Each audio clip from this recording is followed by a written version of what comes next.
রবীন্দ্রনাথ ঠাকুর, কবি ও গীতিকার দ্বিজেন্দ্রলাল রায়, কবি ও গীতিকার রজনীকান্ত সেন এবং কবি বীরেন্দ্র চট্টোপাধ্যায়। রচনা ও সংকলন গৌতম চক্রবর্তী। অংশগ্রহণে ঋষিতা, সাগ্নিক, ঐশিকী, সৌমদী, আয়ুষী এবং সমৃদ্ধি। শুরু করছি। অন্ধকারের উৎসবে উৎসারিত আলো, সেই তো তোমার আলো। সকল দ্বন্দ্ব বিরোধ মাঝে জাগ্রত যে ভালো, সেই তো তোমার ভালো। অন্ধকারের উৎসবে। সমবেত সুধীজন, 19 শতকে নবজাগরণের বিকাশের সঙ্গে সঙ্গে আমাদের দেশ ও জাতীয় অবস্থানকে রত্নময় পুষ্পমণ্ডিত শোভায় বিকশিত করতে যারা শ্রেষ্ঠত্বের অবদান রেখে গেছেন, তাদের মধ্যে অন্যতম ও অগ্রগণ্য দুই পণ্ডিত হলেন ঈশ্বরচন্দ্র বিদ্যাসাগর এবং অক্ষয় কুমার দত্ত। বিদ্যাসাগর, যিনি আপন জ্যোতিতে আলোকিত পুরুষ, আর অক্ষয় কুমার দত্ত সেই যেন অন্ধকারের উৎস হতে উৎসারিত আলো। তাই তিনি অন্তরালময়তার অন্তর। পথের ঘোড়ার বক্ষ পেতে রয়েছে যে দেহ, সেই তো তোমার দেহ। সমর হাতে আঘাত করে রুদ্র নিঠুর স্নেহ, সেই তো তোমার স্নেহ। অন্ধকারের উৎস হতে।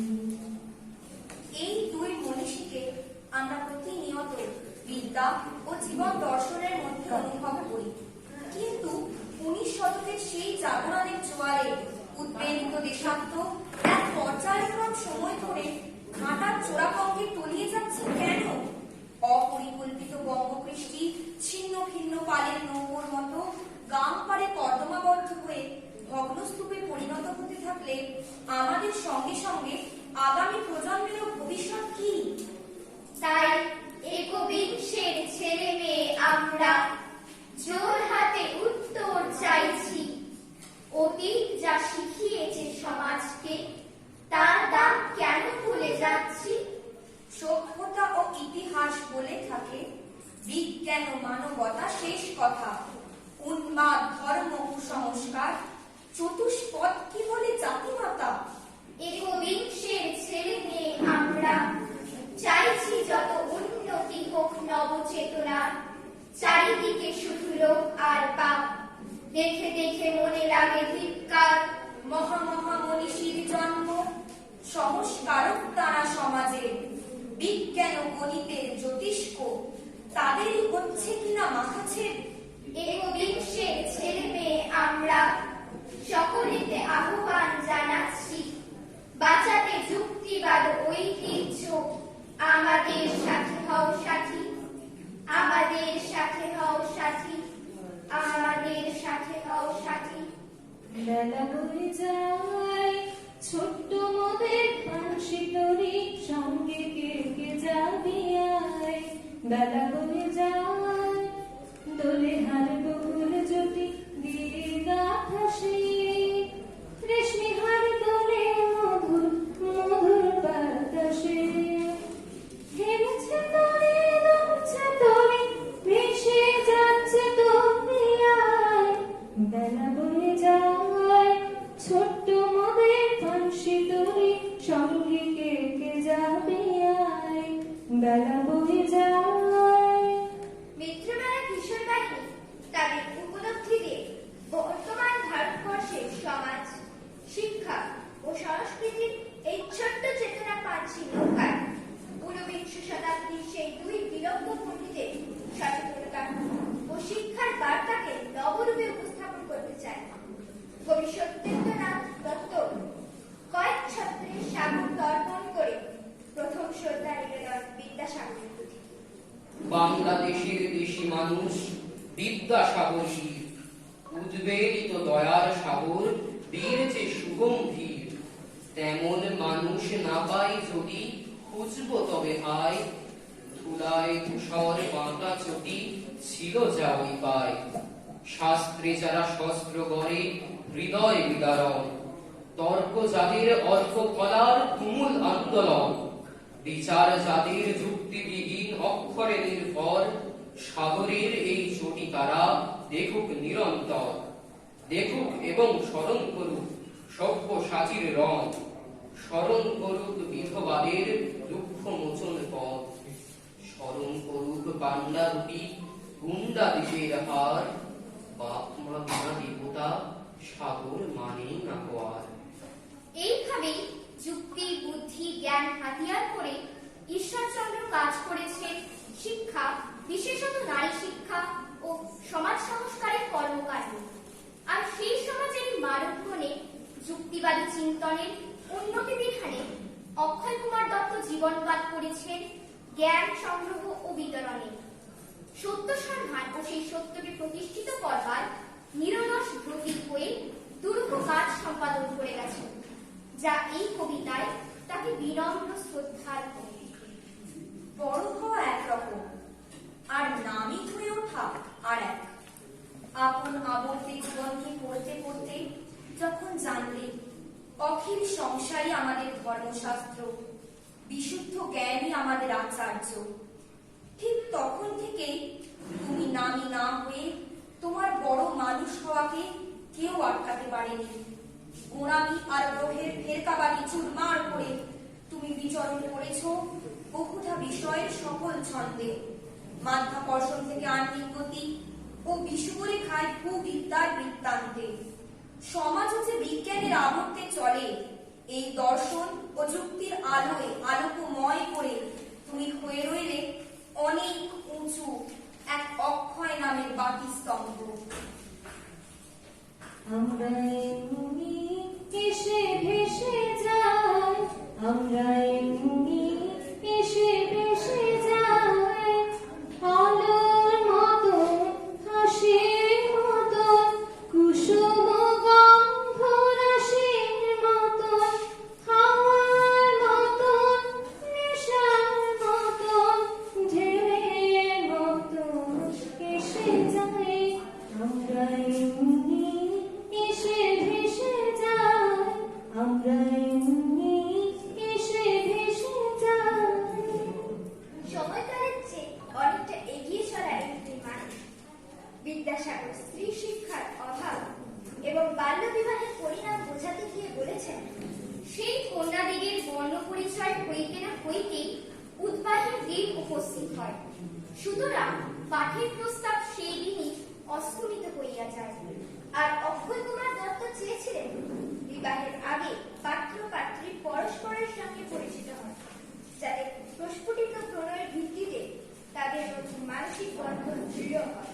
বিদ্যাসাগরের সামাজিক আন্দোলন এবং অক্ষয় কুমার দত্তর বৌদ্ধিক আবেদনের যুক্তিগ্রাহ্যতা খানিকটা হলেও স্বীকৃত, কিন্তু ধর্ম বিষয়ে বৈজ্ঞানিক দৃষ্টিভঙ্গি ও অনেক সংস্কারে আজও তাদের উপেক্ষিত থাকতে হচ্ছে কেন? আমরা শতবর্ষের বীরেন্দ্র চট্টোপাধ্যায় পড়তে গিয়েও যেন মনে মনে তাদেরই মতো স্বদেশী এই দুই সংগ্রামীর প্রতিচ্ছবি দেখি। ধর্ম যখন বিজ্ঞানকে বলে রাস্তা ছাড়ো, বিজ্ঞান কি রাস্তা ছেড়ে দেয়? পোপের ভয়ে দেশান্তরী হয়েছিলেন লিওনার্দো দা ভিঞ্চি। সারাদিন একটা অন্ধকার ঘরের মধ্যে পায়চারি করতে গ্যালিলিও গ্যালিলি। তাকে পাহারা দেবার জন্য বসে থাকতো একজন ধর্মের পেয়াদা, যার চোখের পাতা বাতাসেও নড়ত না। বিজ্ঞান কি তখন থেমেছিল? তীর্থের পাণ্ডাদের হই হই, তাদের লাল চোখ কি পেরেছিল পৃথিবীকে বেঞ্চের উপর দাঁড় করিয়ে সূর্যকে তার চারদিকে ওঠবোস করাতে? ধর্ম যতদিন দুঃখী মানুষকে বেঁচে থাকার সাহস দেয়, ততদিন রাস্তা নিয়ে কারোর সঙ্গে ঝগড়া থাকে না। রাস্তা কারো একার নয়, বরং তাকেই একদিন রাস্তা ছাড়তে হয় যার স্পর্ধা আকাশ ছুঁয়ে যায়। বিজ্ঞান যখন প্রেমের গান ভুলে ভাড়াটে জল্লাদের পোশাক গায়ে চাপায়, আর রাজনীতির বাদশারা পয়সা দিয়ে তার ইজ্জত কিনে নেয়, আর তার গলা থেকেও ধর্মের শাড়িদের মতোই কর্কশ আদেশ শোনা যায়, রাস্তা ছাড়ো, নইলে পৃথিবীর কালো সাদা হলুদ মানুষের গান, তাদের স্বপ্ন, এক মুহূর্ত সেই চিৎকার শুনে থমকে তাকায়। তারপর যার যেদিকে রাস্তা সেদিকে মুখ করেই তারা সামনে, আরো সামনে দিকে এগিয়ে যায়। কেউ কাউকে রাস্তা ছেড়ে দেয় না। যতদিন এই পৃথিবীতে গান থাকে, গানের মানুষ থাকে, স্বপ্ন থাকে। তুমি নির্মল করমঙ্গল করে মলিন মন মুছায়ে, তব পূর্ণ কিরণ দিন যাক মোর মোহকালী মধুচায়ে, মলিন মন মুছায়ে। তুমি নির্মল করমঙ্গল করে মলিন মন মুছায়ে। আবির্ভাবে অর্থাৎ 1849 সালে অক্ষয় দত্ত তার মাত্র 21 বছর বয়সে প্রথম গ্রন্থ প্রকাশ করেছিলেন, যার ফলে বাংলা ভাষা পেয়েছিল এক নতুন জন্ম। ইংরেজি লিপির ভাষা থেকে বিভিন্ন জ্যোতিচিহ্নকে অনুভুক্ত করলেন বাংলা ভাষার ছত্রে ছত্রে। কমা, সেমিকলন থেকে অমিশ্রণ এবং পদটিকা শেখালেন, যা কালের দরজায় সত্য ও শুদ্ধ ভাষার রূপ পেল। আর বিদ্যাসাগর ভাষা আন্দোলনে পরবর্তীতে আনলেন বাক্য অলঙ্করণ ও নীতিবোধের বিন্যাস। দুজনের যুগলবন্দী শিক্ষা সংস্কৃতিতে ধীরে জহরতে ভরিয়ে দিয়ে গেল। একটি ছোট্ট বিনম্র কাল্পনিক কথোপকথনে তার রূপকল্প টেনে দুই বন্ধুর অবদান সম্পর্কে অবহিত করি। আরে এসো এসো অক্ষয়, শোনো, তুমি আমার থেকে 2 মাসের বড় হলেও আমি কিন্তু তোমাকে খুবই নিকট বন্ধু বলেই মনে করি। তুমি বিদ্যার সাগর, তুমি জ্ঞানের সাগর। তোমার বন্ধুত্ব পাওয়া আমার কাছে মূল্যবান রত্ন সমান। এতদিন পর তোমার সঙ্গে আমার প্রথম সাক্ষাৎ, খুব ভালো লাগছে। তবু জিজ্ঞাসা করতেই হয়, তোমার কি শুধু সাক্ষাতে এখানে আমার কাছে আসা? দুটি বিষয় বিশেষ ধন্যবাদ ও কৃতজ্ঞতা জানাতেই আমার এখানে আসা ঈশ্বর। না না, 3টি বিষয়। ধন্যবাদ, কৃতজ্ঞতা, বলো কি? বন্ধু বন্ধুর কাছে কখনোই এসব প্রত্যাশা করে না। তুমি এবার ভালো করে হাত পা ছুড়ে একবার বসো দেখি। হ্যাঁ, এবার বলো। প্রথম অভিপ্রায় তোমার সঙ্গে সাক্ষাৎ আমার তস হয়েছিল না। আর দ্বিতীয়, তুমি আমার চোখ খুলে দিয়েছো। আমি? তোমার? না না, তুমি কি নিজে কম পণ্ডিত অক্ষয়? আমি তোমাকে না দেখে তোমার কথা শুনে প্রচুর শ্রদ্ধা করি। তুমি অনেক উঁচু স্তরের মানুষ ঈশ্বর। বিধবা বিবাহ নিয়ে তোমার ধর্মীয় ব্যাখ্যা আমাকে ঈশ্বরবাদী থেকে অপ্রিয়বাদী করে গড়ে তুলতে সাহায্য করেছে। এই আমার কাছে এক বড় পাওয়া। দেখলাম তুমি দেবেন ঠাকুরের তত্ত্ববোধিনী পত্রিকার সম্পাদকীয়তে আমার বিধবা বিবাহ লেখাটা ছাপাতে পেরেছ। শুধু তাই নয়, আবার ব্রাহ্ম একেশ্বরবাদী দেবেন ঠাকুরকে বুঝিয়ে ছেড়েছ বেদ ও উপনিষদ মানুষের রচিত, তাই অভ্রান্ত নয়। আসলে উনি ভাববাদী মানুষ, তবে আমার উপর বেশ অসন্তুষ্ট বুঝতে পারে। বাস্তববাদী চিন্তার প্রাধান্য তত্ত্ববোধিনীর বিরুদ্ধে প্রকাশ বলে ওনারা ধারণা করেন। তুমি তত্ত্ববোধিনী বিদ্যালয়ে প্রবেশ করে যে কাজখানি করলে, তাতে আমাদের দেশের ছেলে মেয়েদের উপকারের শেষ থাকবে না। বিদ্যা প্রকাশ তোমার এক শ্রেষ্ঠ কাজ। জানো, আমি ছেলেবেলায় ভাবতাম, আচ্ছা এই পৃথিবীটা কত বড়, আরে শেষ সীমাটাই বা কোথায়? এবার সুমেরু কুমেরু অকেন্দ্র সমস্ত কিছু নিখুঁত একেবারে নিকেশ করে দিয়েছে। তোমার চারপাশের মর্যাদা দেশবাসী খুব আন্তরিকভাবে উপলব্ধি করছে। তুমিও কত বড় অসাধ্য সাধন করেছো বলতো। সারাদিন কলেজে পড়ানো, অধ্যক্ষের দায়িত্ব সামলে এতগুলো বিদ্যালয় স্থাপন করে চলেছে। সঙ্গে বিধবা বিবাহর আইন পাশ করিয়ে বাংলার মাতৃরূপকে অবরূপে জাগ্রত করেছে। এবার বহু বিবাহ নিয়ে ও লড়াইয়ে চালাচ্ছে।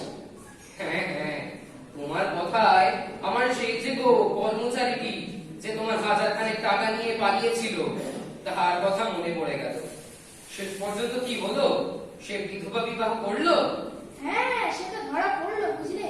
আমি বলে পাঠাবো টাকা তাকে শোধ করতে হবে না। যদি সে কোনো বিধবাকে বিবাহ করে সংসার করে। পরে দেখা গেল যে সেই লোকটি সত্যি এক বিধবাকে বিবাহ করেছে। এই কাজখানি আমার খুব মনে ধরেছে। এছাড়াও তোমার বাহ্য বস্তুর সঙ্গে মানব প্রকৃতির সম্পর্ক বইটি অসাধারণ কাজে লেগেছে এই গোড়া অজ্ঞ সমাজে। ধর্ম, সমাজের নিয়ম, শরীরবৃত্তীয় মিতাচার ও জীবন প্রণালী, সুরাপানের দোষ অসাধারণ অসাধারণ সাড়া ফেলেছে জানো। তুমি তো আমার পথপ্রদর্শক বন্ধু। যুক্তিবাদ এবং চেতনার উন্মেষ যে তোমার লেখনের পথ থেকে নেওয়া। এ তো হলো, তোমার তৃতীয় সাক্ষাতের কারণটা কিন্তু এখনো বলনি অক্ষয়। আমি খুবই উদ্গ্রীব। ও হ্যাঁ, তুমি আমায় তোমার শিক্ষক প্রশিক্ষণের জন্য প্রতিষ্ঠিত নর্মাল স্কুলে বেদাত শিক্ষকের নিয়োগ করেছ। ছি ছি বন্ধু, আর বিশেষ কিছু বলো না, কারণ তুমি এখানকার একমাত্র উপযুক্ত। বরং আমি তোমার প্রতি কৃতজ্ঞ। তুমি আগ্রহের সঙ্গে সে পদ গ্রহণ করেছ, এবং আরো একটি যুগান্তকারী কর্মের জন্যও আমি বিশেষ অনুরক্ত তোমার। কি সে করবো বন্ধু? তুমি হলে বঙ্গ ভাষার আসল এবং প্রধান প্রবক্তা। তোমার আবিষ্কার এই বাংলা ভাষা কাজের কথা করতে সুচারু রূপ পেয়েছে। এ মনিহার আমার নয়, তোমারই প্রাপ্য। তুমি আমার স্বীকৃতি দিয়েছ, এই যথেষ্ট। কিন্তু এর সব কৃতিত্ব তোমারই থাকুক চিরকাল। দুই মনীষীর গদ্য রচনার বুনিয়াদ ভাষা অলঙ্করণ ও সচেতন ভাবের মাধুর্য থেকে সার্বিক সম্মাননাগুলি একবিংশে এসে ক্রমে ধূসর হতে হতে বিপন্ন হয়ে যাচ্ছে। কথার বিরামহীন চটুল কলুষতা, ধর্ম সংস্কৃতির নিম্নগামী অবস্থা থেকে বাংলার সেই উৎসারিত আলোর জাগরণ দরকার। গোটা দেশ তথা বিশ্ব পরিক্রমণ করুক আমাদের বিশ্বাসী চেতনায়, এই আমাদের একান্ত ইচ্ছা। কারণ দেশ মাকে এখনো সমস্ত রকম মলিনতা থেকে মুক্ত করবার দায় সকলে। ওঠো গো ভারত লক্ষ্মী, ওঠো আদি জগত জনপুত্রা, দুঃখ দৈন সবনাশী, কর দূরিত ভারত লজ্জা, ছাড় গো ছাড় শোক শয্যা, কর